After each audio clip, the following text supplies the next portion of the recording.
Hi, it's Liz, and this video is to show you how I cut my scrapbook paper into pocket letter size and shape. I do tend to use one piece of 12 by 12, and then you get one image in the back. It was this particular pocket letter that you're looking at here. Can't quite fit it all in frame. I made this pocket letter recently. I haven't yet completed or sent it out. But it was really popular on the Pocket Letter Pals Facebook page, and I had more than one request to make a video showing how I made it. The paper, you know, is the bulk of the beauty of this particular piece, and so it's from this is the most recent iteration of DCWV's Far East stack. I don't know if you've seen the stack. It is the most gorgeous paper collection I've ever seen. It makes the Far East stack from a few years ago literally pale in comparison. And if you have both stacks, you'll totally get that. The page I use, of course, is this one here. And you can see, I mean, the image is there just begging to be turned into a pocket letter. You can see that the image is right on the edge. It was very easy for me to cut this into pocket letter size and shape. But I did have requests as to how I did that. So let me show you. It's super easy. You do need a scoreboard. I do use the Martha Stewart 12 by 12 scoreboard. That's what I have. That's what I use. And I have this piece of paper, which is from the stack here, which is DCWV's Tatter Time stack. I had that stack out because I'm working on a steampunk project and thought I'll just grab one of these steampunky pieces of paper. This is actually already scored. This is the second time I've had to reshoot this video. So let's hope I get it this time so I don't tear through the paper with my scoring. So one thing you can do when you're looking at your 12 by 12 paper is you take a pocket letter holder. Those of you that don't know pocket letters, it's just the 3 by 3 baseball card plastic protector holder things that you can get almost anywhere. And you can kind of like move it around to decide, you know, where you want. Because if I'm using a 12 by 12 piece of paper, I cannot fit, right, the entire piece of paper in there. And if I want one picture that's a solid kind of coherent picture in the back, then, you know, you really kind of need to make sure, all right, you know, if I really want to focus on this deer here, well, I can't, right? There's not enough room.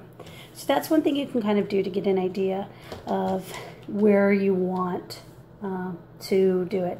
In my pocket letter here, the image I wanted was right on the edge, so I didn't have to worry. But for the sake of the video, so I can show you how easy it is, let me turn on the light. I'm not going to pick right on the edge. And as a matter of fact, this kind of goldish clock here, I don't like it. I don't want to include it in my pocket letter. So I'm really going to end up making a left kind of a boundary line that's going to cut this out. And as a matter of fact, so what I did is I just said, well, I don't like it here, and I just put my tool down and I marked a mark. And the mark turned out to be at 3 1/4. So I've gotten my left boundary decided. All this over here is not going to be part of my pocket letter. So that's at 3 1/4.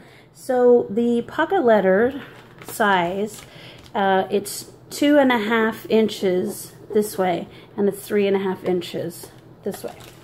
So all I got to do is mark off 3 sections, which are 2.5 inches each. So if I'm at 3 1/4, then my next one is going to be, well, 3 1/4 plus 2.5 is 5 3/4. So I'm going to score at 5 3/4. Those of you that don't feel comfortable adding up, you know, you can always you know, just go, well, 1 inch, 2 inch, 2.5, and there I am at 8 1/4, right? Then 8 1/4, then another 2.5 inches to make my right boundary is going to be 10 3/4. So you're going to score before you cut. That way, it makes it so much easier. Your dimensions are chosen. So there's going to be some paper here that's not used. Now, some people might consider that wasteful, but I save every scrap and it will get used, and it does get used. So if you're like me, this shouldn't bother you. The next thing, though, of course, is now I have to decide, since I can't fit the whole thing top to bottom in, I have to decide, am I going to lose some off the top or am I going to lose some off the bottom? Well, of course, right, I want the focus to be these two gears here, right? This has got this kind of clock here. I like this. I don't mind losing some inches off the top. This paper is 12 inches each way, but I think a pocket letter, I think it's 10 1/2 from top to bottom inches. So I'm going to have to lose, you know, an 1.5 inches. So what I'm going to do now is I'm going to turn it the other way, right? I want to turn it like this. Now, you can, if you wanted to cut some off the bottom, right, it'd probably be easier to start here. You can turn it any way you want, but I try to make it as easy as possible. This way I know I want this piece, well, from here on down. So 3 1/2, right? And then another 3 1/2, which is 7. And then another 3 1/2, which is 10 1/2.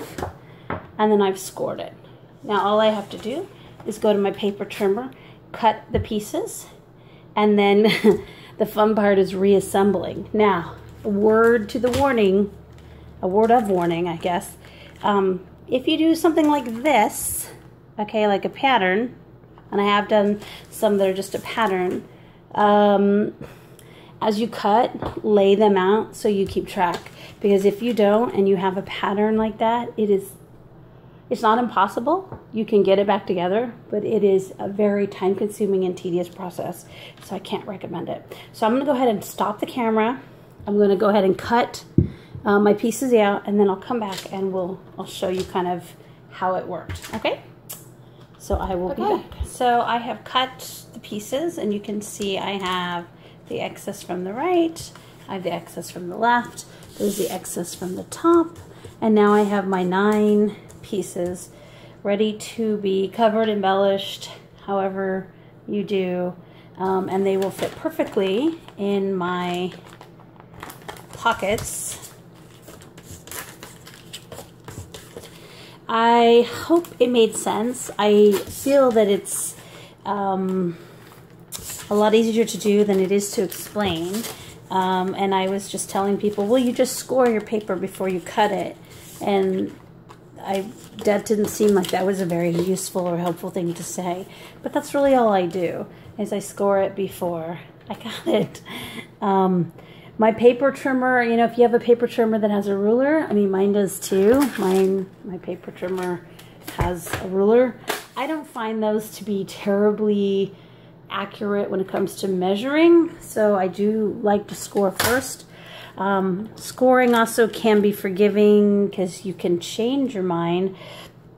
If you scored a little bit too, you know, far in and you redid it, I mean, you could always cover that score line when you embellish it. So I definitely feel that score before you cut is a good motto. Now, I do have the Tim Holtz ATC die. I recently got it, and I have used it.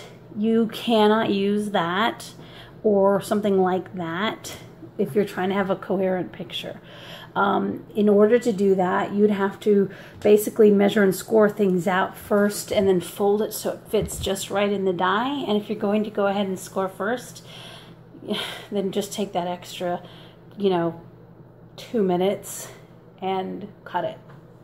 And then, I mean, see, I still have some nice scraps I can use to embellish these or make tags that coordinate or matching embellishments, etc. and so forth. So that is how I cut a single 12 by 12 piece into a pocket letter to highlight a particular picture. So thanks for watching. And I appreciate the fact that you sat through the whole thing.